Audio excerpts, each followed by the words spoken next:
Namaskar. I'm delighted to be here today at the international webinar on the role of Buddhism and Buddhist teachers for global harmony and peace, and also on the NEP 2020, the role of Buddhist teachers in bringing global harmony and peace.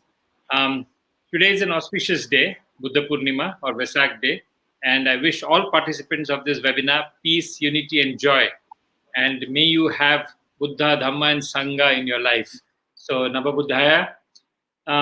The topic is in two parts. The first is about Buddhism as a way to global peace and harmony. And the other is the role of Buddhist teachers in bringing this peace and harmony. But essentially, they're linked together. If you look at history, the fundamental goal of Buddhism has always been peace and harmony. All through history, we have witnessed how peace and Buddhism have gone together. Whenever we associate peace with any religion, it's usually Buddhism. And it is important today that we maintain this and not lapse into other things, but also to maintain this peaceful attitude in nature of Buddhism, because at the end, Buddhism is our only goal towards reaching peace and harmony across the world.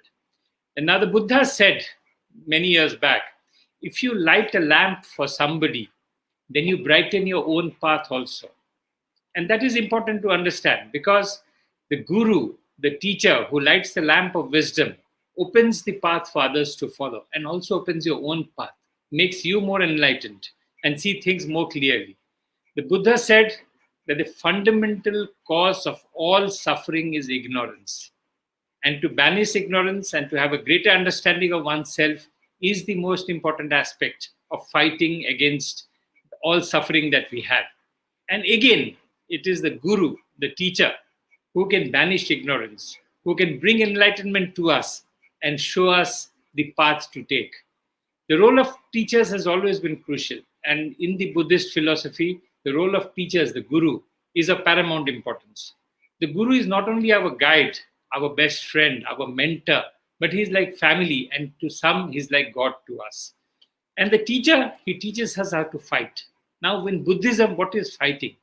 In Buddhism, Buddha, you fight with the sword of wisdom, and your enemy is the enemy of ignorance. Because that is what we have. We have multiple problems around us, and all stem from the problems of ignorance. And it is only the teacher and the person who wields the weapon of wisdom, because it's the teacher who wields the weapon of wisdom, who will lead us out of this morass, out of these problems we face today. And how do you do that? Peaceful minds lead to peaceful speech and action. You know, all that we see around us, the violence, the problems, comes from a mind which is not peaceful. So you have to make your mind peaceful. To make your mind peaceful, you have to allow people to teach you. And how to do that? To bring peace, it is your actions which matter. The individual has to be peaceful. And that is through karma, your actions. Your actions determine how peaceful, how good you are in the world. And what does these actions depend on? It depends on what we have been taught, what we learn from society around us, from family around us, but more important, what our teachers teach us. Because this knowledge comes from the teachings of the Buddha, the knowledge to be peaceful, discipline, meditation, and wisdom. These are the core of Buddha's teachings. So today, when we discuss this topic, the role of Buddhism and Buddhist teachers for global harmony and peace, we can see very clearly that teachers have a great role to play in taking the world towards harmony and peace. And in India today, India as the land of the Buddha, we have a unique responsibility to ensure that Buddhist teaching is promoted. Not just India, we have partners in Sri Lanka, in Thailand, in Myanmar, across the world, in all countries which follow Buddhism. A responsibility to take the teachings of the Buddha and to actually bring people together. The National Education Policy 2020, which came out recently, gives a great opportunity for India to do this, because it gives flexibility to our education system to be able to do the things that we want to do. In India, we have set up many institutions. Top institutions have been set up for the study of Buddhism, Buddhism-related issues, all aspects of Buddhism. You have historical aspects, philosophical aspects, social, moral, international aspects of Buddhism. Everything we are studying.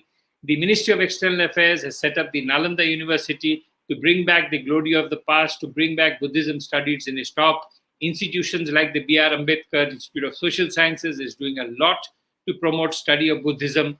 But we need to do more. This is enough. We need to make India and other countries a fountainhead of studies on Buddhism. We have to study Buddhism in all its aspects, and not just Buddhism, not just teaching of Buddhism. We have to become the fountainhead of research into Buddhism, into all the aspects of Buddhism. I don't see much research. We see teaching and we see, but the research into Buddhism is something we really need to do.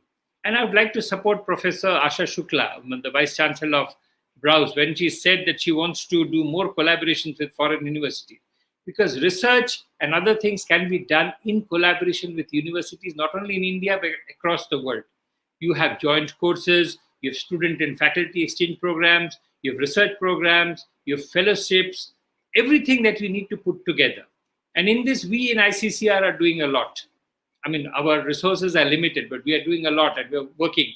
I mean, the venerated monk from Sri Lanka knows what ICCR is doing in Sri Lanka. We are similarly doing a lot in Thailand and other places. And one of the most important things is Sanskrit and Pali teaching, because Sanskrit and Pali are crucial to learning the manuscripts, to deciphering the manuscripts, of reading, of understanding Buddhism at its core. And so ICCR has been setting up Sanskrit and Pali chairs in many countries to help universities to teach students in those countries. We have even released recently an app, the first ever gamified Sanskrit app to learn Sanskrit, called Little Guru, which I think many in the Buddhist world would be easy. You can do it on your phone, you can do it on your iPad at your leisure, learn Sanskrit. It will change the way we do things. But these are things we are doing. And also, ICCR is planning for the first time ever to have an international annual conference on Buddhist studies. This annual conference, what we'll be planning to do is to bring together scholars and practitioners from universities and institutes across the world working on Buddhism to come together annually once to discuss where is Buddhist studies going, what is happening in Buddhist studies, what are the new areas that we need to look in, what are the researches we want to do in, and also a place to network for all these scholars across the world. There are a lot of very good work being done across the world, but we need to bring everybody together on one platform, because doing research on different aspects is something which will increase the teaching of Buddhism and Buddhism related courses across the world.